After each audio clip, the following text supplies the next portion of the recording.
محبت ہے اور اختر علی ایمان کو سیمانچل کی زمین پر بسنے والے ہر انسان سے محبت ہے۔ تو میرے عزیز دوستوں اور بزرگوں، یہ فرق ہے اختر علی ایمان میں اور موجودہ ممبر آف پارلیمنٹ میں۔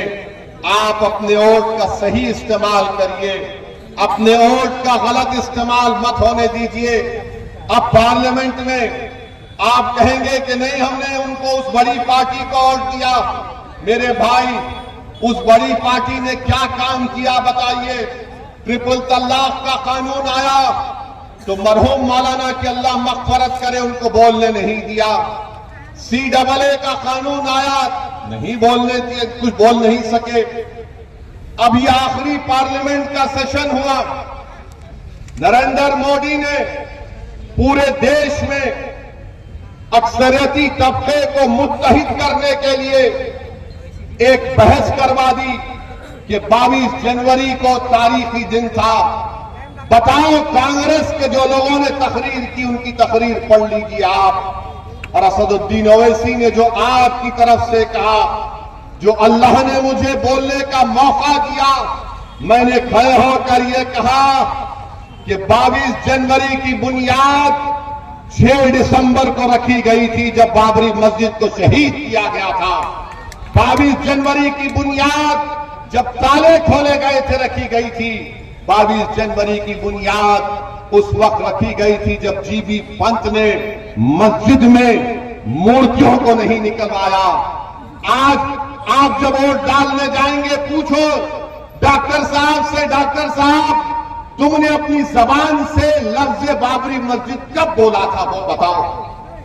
نہیں بول سکیں گے، ڈرتے ہیں بولنے کے لیے، کیونکہ ایک تو ان کی پارٹی میں ان کا نمبر کم ہو جائے گا، اور دوسرا ان کو یہ لگتا ہے کہ دوسروں کا ووٹ نہیں ملے گا۔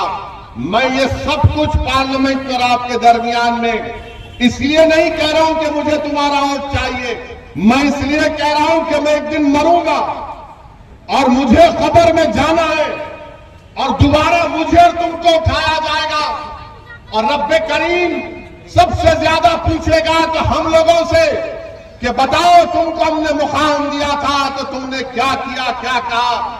میں اس دن کے لیے یہ کہہ رہا ہوں، میں سچائی کو سامنے رکھ کر کہہ رہا ہوں، اور سچائی یہی ہے کہ کوئی بابری مسجد کا نام لینے کو تیار نہیں ہے۔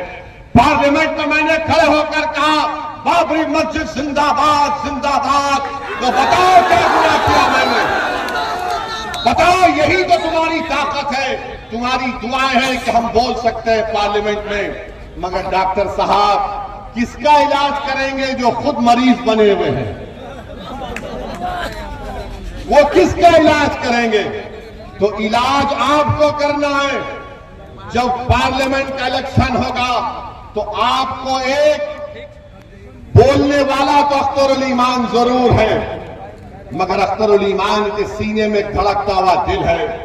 اختر علی ایمان مر مٹنے والا ہے آپ پر، اور اختر علی ایمان نے کبھی بھی اپنے ایمان کا سودا نہیں کیا۔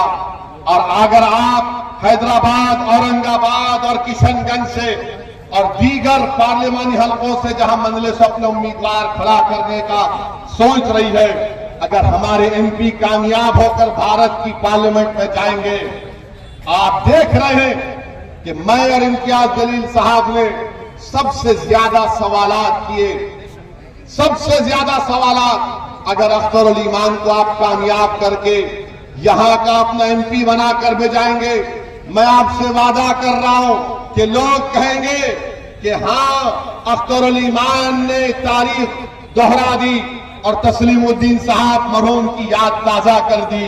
بلکہ میں آپ سے ایک اور بات کہہ رہا ہوں، اختر علی ایمان کو اگر اللہ انشاءاللہ یہاں کا MP بنائے گا آپ کے دعاؤں سے اور آپ کے ساتھ سے، تو بہار کی تاریخ میں انشاءاللہ تعالی ایسا کوئی ممبر آف پارلیمنٹ نہیں گزرا ہوگا جو اختر علی ایمان وہاں پر آپ کی آواز کو اٹھائے گا، غریبوں اور مظلوموں کی آواز کو اٹھائے گا۔ میرے بھائی، جمہوریت میں پوچھنے کی ضرورت پڑتی ہے۔